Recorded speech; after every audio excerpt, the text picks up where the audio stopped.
Okay, good day to everyone. In this video, we will see the short circuit level. Okay, in maximum questions, like in most of the questions, you may it may be asked that find the short circuit level. So never confuse.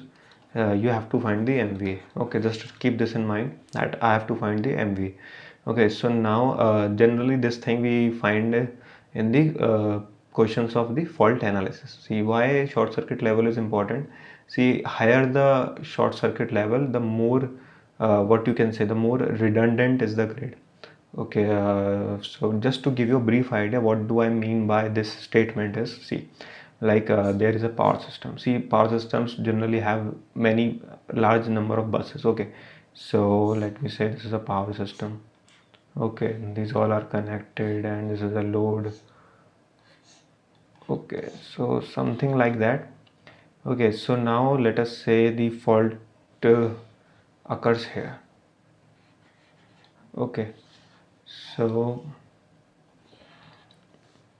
see, let us say the fault occurs here at this point. Okay, see, so now what is the short circuit level means is, see, like if the fault occurs here, then it's a very layman language. Like, okay, it's not a just it is not any bookish thing or anything you should mug up. Just I'm trying to give you a feel. See, just remember that higher the short circuit level, the stronger is the grid. What do you mean by stronger? Strong means that, see, if there is a fault in this area, then you can just isolate this area, and this area or this bus can be provided power, or this bus can be provided power by these buses. Okay, okay. So that is what is my point. I hope you are getting it. I am not able to draw a better diagram, but see, what I'm trying to say is, see if there is a fault. Okay, so what you have to do is you have to isolate this uh, line from the rest of the power system, because you don't want all the generator buses to apply current to this fault area.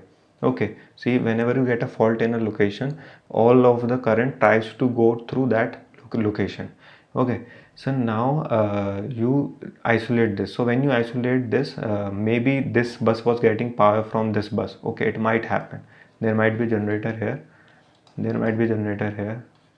Okay, and if this bus might be getting power from this bus. So if there is a fault, then this line has to be removed. Okay, so where from where this bus will get power? So this bus can get power through this generator also.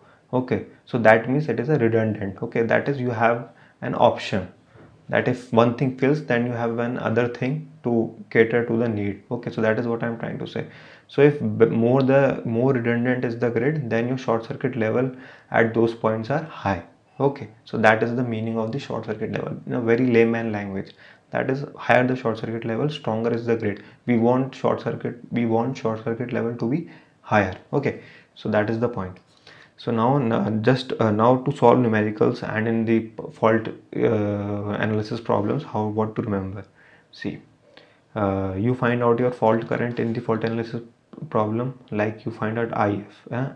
Okay, it's an IF actual. So I hope you know the per unit thing. See, per unit means actual value upon base value. Okay, so you may find some good video on per unit on our website. Okay, so per unit is equal to actual value upon base value. Okay, so now IF actual is given to you. So IF actual can be written as what?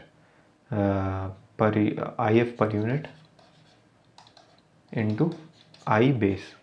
Okay, the base current of the power system. Now see, what is the short circuit level? Okay, if it's a three-phase system, then you can write it as 3 VB. VB is per phase into IF actual. Okay, this is the short circuit level. Okay, so now you can write this 3 VB into IF actual as 3 VB. VB means V base, that is per phase. All okay. V base and that too per phase. So 3 VB into IF per unit into I base. Okay. So let me take this thing. Okay. So this is your short circuit level. So now your 3 VB IB means I base into IF per unit. Okay, so your 3 VB into IB, and these V and I are per phase, it is the MVA base. Okay, MVA base into IF per unit. Okay, so this is your short circuit level formula. Okay, short circuit level. Okay, so you must know how this formula is derived and what is the feeling of short circuit level. Okay, so this much is enough, and this formula is very much useful. Okay, so there can be variations of this formula, but if you know how I derived it from the starting, then you can easily manipulate and solve. Okay, always in the question try to find, if it is given find the short circuit level, try finding MVA. Okay, so that is the main thing. Okay, so this is all for this video. Thank you. Please like, share, subscribe Electrical Diaries, and visit our website for more.